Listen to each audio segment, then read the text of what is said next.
Hello everybody, my name is Rose Donovan and I am the academic advisor in Maynooth University, but I also manage the Programme Advisory Office. And in this session, I'm going to talk to you about how the Programme Advisory Office can help you in your journey here in Maynooth, particularly for the first 2 years when you are making some choices relevant to your current course of study. So I'm going to share my screen and we can kick off. So our office falls under the Dean of Teaching and Learning Office.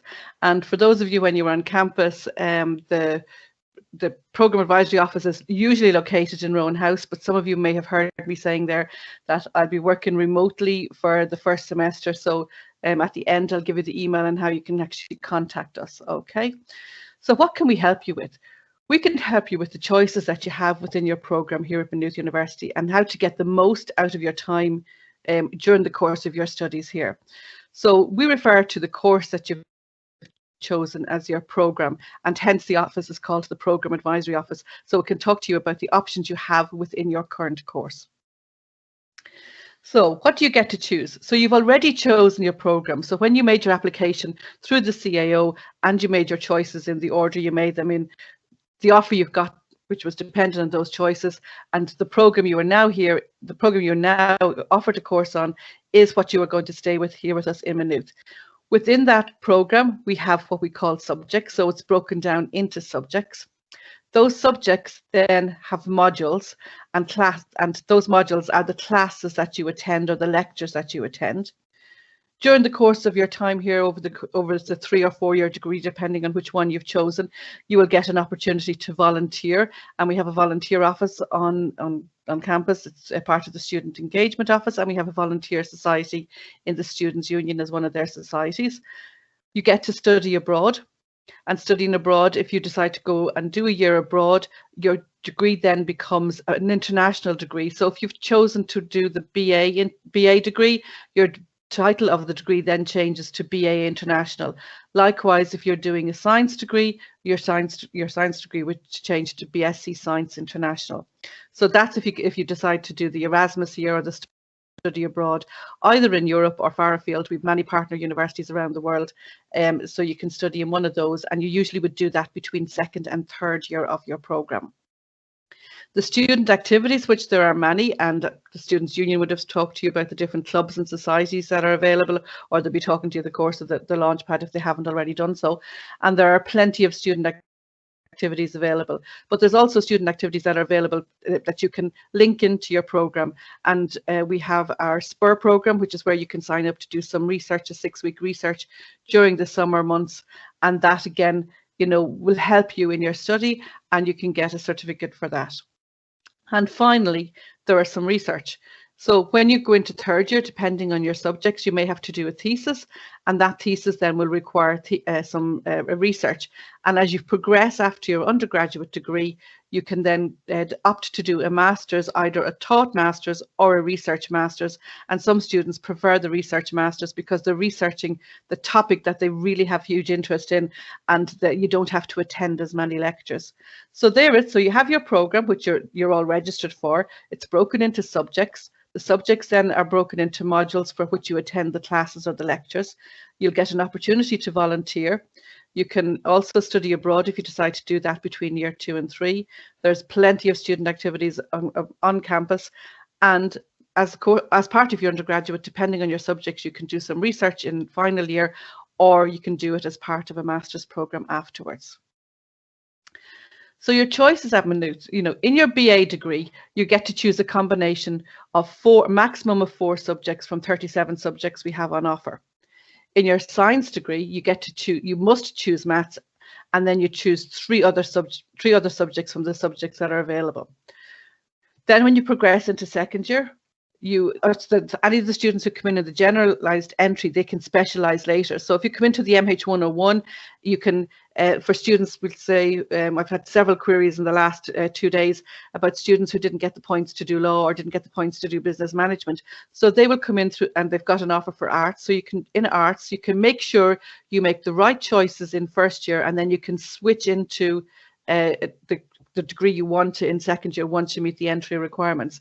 So you can be very general in your first year and then specialize later. So in first year, you do 4 subjects maximum, and from a maximum of 4 maximum from the 37 subjects that are on offer. And in the science, you have to do maths, and then you choose 3 others from the other 7 that are available. As I've said already, if you decide to go abroad on the Erasmus program, your degree becomes a BA or a BA International, and that's when you study abroad. When you progress into second year, you get to choose electives should you wish to do that. And we will talk to you from the Programme Advisory Office towards the end of the second semester about the elective choices that you will have in second year. And these are just small modules that you can pick that gives you a bit of variety or a choice within your degree. You know, particularly it'd be common for our science students who don't get to do a language in first year, and they would pick one of our beginning language subjects, you know, for their elective in second year. Or our art students who don't want to take their language to degree level for second and third year might continue with the language for the second year of your degree. Electives are only available in second year, and as I said, we will talk to you more towards the end of the second semester about the choices that you have. And then the social events, you know, that are organised by our different clubs and societies. We've over 100 different clubs and societies on campus, and you know, so it's very important that, you know, you join some of those clubs because of the social aspect, particularly after the last 18 months that everybody has had, you know. So, and it's a way of meeting friends, it's a way of getting to know people. And if you have an interest in the particular event or a particular club, you know, whether it's the GAA, whether it's the Tea Society, the Disney Society or whatever, you can join on any of these clubs and societies on Fairs Day. So getting help with your first year choices. So there's plenty of help available within the university. You can check out the website where the course finder is, and that will tell you each of the modules that are taught within the subjects. The departmental websites will tell you about the support that they offer. The Access Office, which you're a part of doing this Launchpad programme, they'll offer support to you as one of their registered students throughout your course of your studies here. The University Admissions Office, which you came in through, and there's many other supports from Programme Advisory through to the Career Development Centre, through family and friends, through your peers, you know, the Academic Advisory Office, the Student Services. These are all supports that will help you during the year. And sometimes when you're trying to pick your subjects, if you talk to other people who have done that subject and talk to friends and talk to the advisors, they will be able to give you an idea of what you need to do to follow the career path that you hope to achieve after you've completed your course here with us. So things you should think about when you're choosing your subjects. You know, think about the subject you enjoyed at school or a previous college or from your work experience. You should try something new. Think about your future career plans. This is particularly important if you're thinking of teaching. You know, if you want to teach at a secondary school level, you must have teaching subjects. You can't pick subjects that you can't teach and then go on and do the PME afterwards. So you need to be planning now in terms of a little bit of planning in terms of your career. So, you know, in terms of the career, pick the subjects that you would think you would want to teach for all 3 years of your degree. So you maximum 2 subjects you graduate with, or you can graduate with 1 subject. Particularly for secondary school teaching, we recommend you do 2. If you're thinking about primary teaching, it doesn't really matter what subjects you actually take to your degree level, as long as you meet the Teaching Council's requirements to become a primary teacher and you complete your PME afterwards. So if you want to be an accountant, you know, you should look at the business or the accounting degrees or the, you know, the finance modules. If you want to go into business, if it's business marketing, business management or business international, we have those 3 streams available. So think about your career plans when you're looking at the subjects.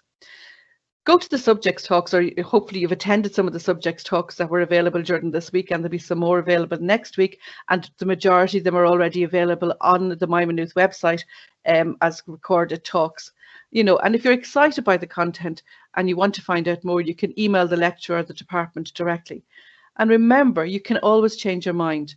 You have the choice to change your mind in the first 4 weeks, But in my role as the academic advisor, and and even from a program advisory office perspective, I would say to students that you should try and make up your mind no later than week 2, because if you change into a subject in week 3 or week 4, you've already missed 2 or 3 weeks of that particular subject's lectures. Perhaps you've missed their tutorials or even handed in a piece of work. So, and you have to catch up with all of that work at that point if you only sign into the subject in week 3 or week 4. So what should you not do when picking your subjects? So don't just stick to what you know, because that can become a little bit boring at times. So try something new. And don't just pick your subjects based on the fact that there's a 9 a.m. lecture in a module or in a subject.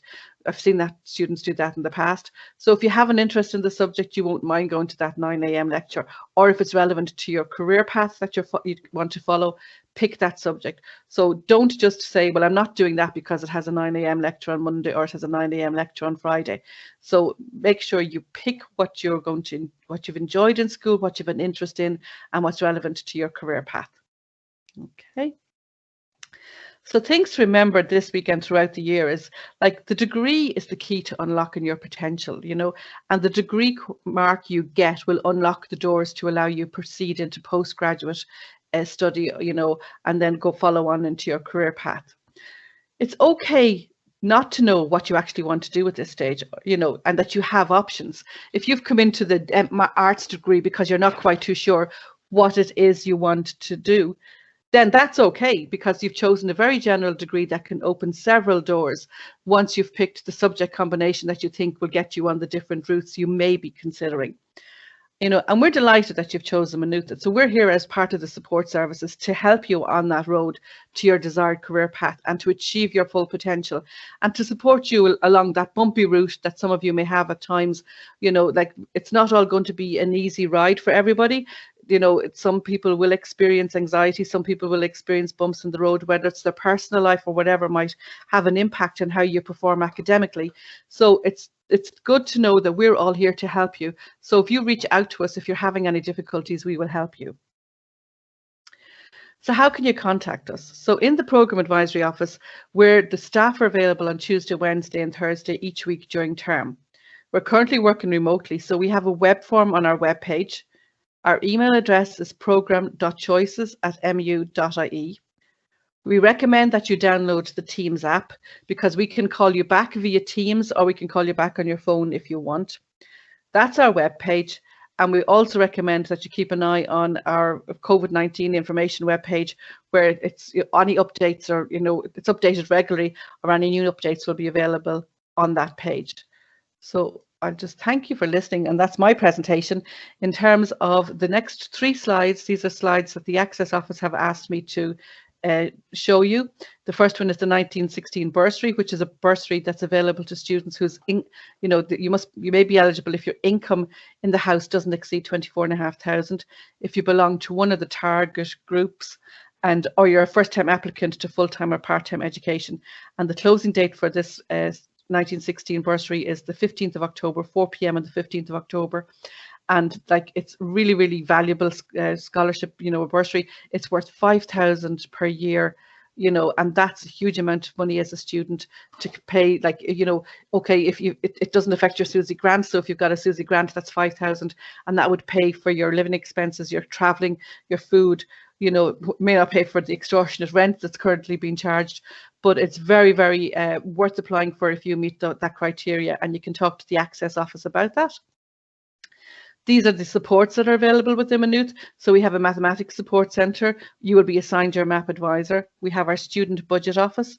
We have the library that has millions of supports available in terms of, books, journals, research, and staff, is the most valuable resource that we have over there. We have our writing centre that will help you with writing your academic essays.